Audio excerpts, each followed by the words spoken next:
Hello, welcome back. It's Trevor here again, and thanks for tuning in. This film's all about doing a literature review. A literature review is basically, put simply, a survey of scholarly sources on a specific topic area. Or, in other words, it's your written report of the current knowledge, the main findings, and the theoretical or methodological contributions to a particular topic of interest. Writing a literature review has three common stages. Firstly, you need to find the literature out there that is relevant to your topic area. Then once you've found that relevant literature, you need to critically analyze it. At that point, you're using your own critical ability to look at those literature sources and think about and evaluate and analyze their findings, their methods, and what they are writing about.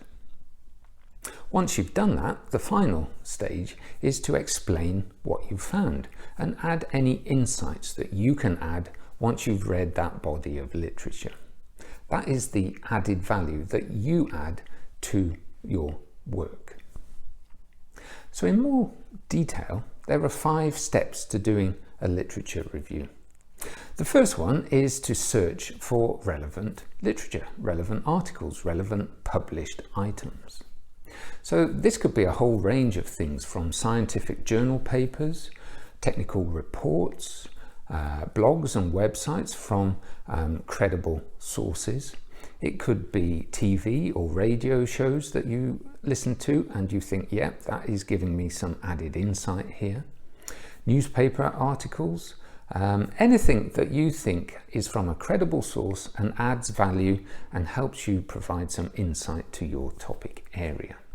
So literature really means, in this sense, anything that is published by other people, ideally a credible source that adds some value and insight to your literature review.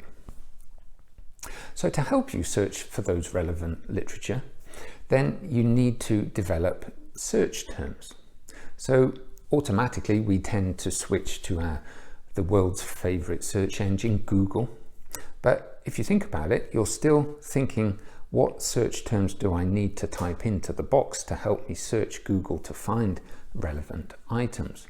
And I don't know if you're like me, but I try and use the most relevant and targeted keywords in the Google search, but it still comes back with literally millions of things that it has found.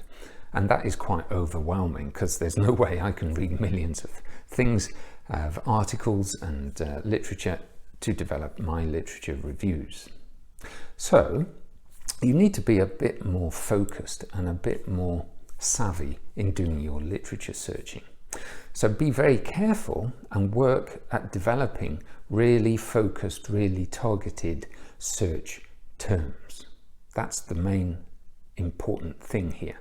Using the right keywords that triggers whichever search engine you're using to identify the right literature that is going to be useful to you will save you a lot of time in the long run. Another trick is, don't use the sort of plain Google search, but switch to using Google Scholar. It's a bit more focused on scholarly articles, i.e. articles that have been published by researchers, by universities, by other organizations that are doing research. Also, think about using your university's library catalog search engine. This is probably the most useful to you, because your university will have subscribed and paid and used your course fees to buy access to a whole host of electronic databases that sort of pulls together electronic sources of information, scientific articles, all these sort of things that are relevant to your course. Part of that course fee has been used to purchase access to these online databases. So you can't kind of be a bit silly not to use those full facilities. So if you haven't used them before, ask a librarian at your university library to help you access those online catalog search tools. Once you've used that and you've come back with lots of relevant literature, you might be overwhelmed by the amount and the number of articles and literature that you have found. Well, try and focus even tighter on the topic area that is relevant and useful to you. So you need to filter your search results to leave you with the most useful, the most relevant and the most current literature and articles that you can find. Think about the date range that you're using as a criteria in your search operations. Think also about specifying the language of the articles and the literature that you want found for you. There might be other parameters, other criteria that you can use in your search engine to help you narrow down and focus more strongly on the most relevant literature and articles of use to you. So ideally, you'll end up with no more than about 50 articles to choose from. And I would say if you can end up with perhaps up to 10 really key, really focused, really useful and really relevant articles in your literature search, then that would be absolutely a great place to start. Up to about 10 articles. 10 is quite useful because it gives you a start at thinking about the range of different viewpoints on your research topic area, and it also gives you something to start work with. So think also about evaluating the sources of those articles, of that literature that you've found. Is it a credible source? Are there any biases, any political biases, any sponsorship or funding, financial biases in those articles? There's probably other things you can think about when you critically evaluate your sources. The fourth step in doing your literature review is to identify any themes or debates and possibly any gaps in understanding in your topic area.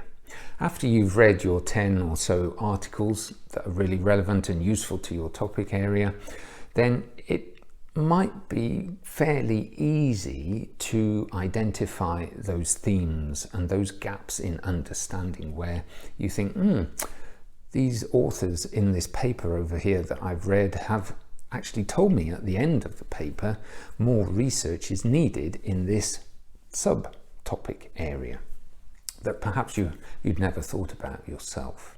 So that's a useful insight in that those themes, those current debates or those gaps in knowledge, you can really bring out into your literature review in a really useful way. That could form the basis of your further research after you've completed the literature review. So it's worth making a note of. You then need to think about the structure of your written literature review. Perhaps you're going to structure it in a sort of date order, a chronological order. You go through the articles that you've read and you simply critically evaluate them in chronological order. Perhaps another way of doing it is thematically. So there are themes that have emerged. Perhaps there are certain methods that the authors have used in their research that have been reported in the articles that you've been reading as part of your literature review. And those methods could help you organize the structure of your literature review. So perhaps, for example, you can put half your literature review could be categorized in a qualitative methodology, whereas the other half could be a quantitative methodology. So one would be more sort of thoughts and feelings, whereas the other would be more a statistical approach, a more mathematical way of doing things. And then finally, of course, you need to write your literature review, bringing in the insights and your own critical evaluation of those papers, those articles, those pieces of literature that you have read. And that's where you add your value. So you critically evaluate, you think about the advantages and the disadvantages, any gaps, any debates, any current themes in those articles that you have read. And goes into your literature review. So a literature review, put simply, is your survey of scholarly sources whereby you add your value by adding insight and your critical evaluation to a smaller number of articles and published literature that you have found through a literature search, through critically evaluating those most relevant and most useful to your topic area. And that's what you write in your review. So hopefully that's helped you prepare for this very important part of doing research at university. Most assignments, most courseworks have at least a small part of them which is requiring a literature review from you, and so hopefully this video has helped you prepare and do a literature review. If you've liked it, please give me a thumbs up, ask me any questions in the comments below, and don't forget to subscribe to my channel where there are many other films to help you at university. Thanks very much. Bye for now.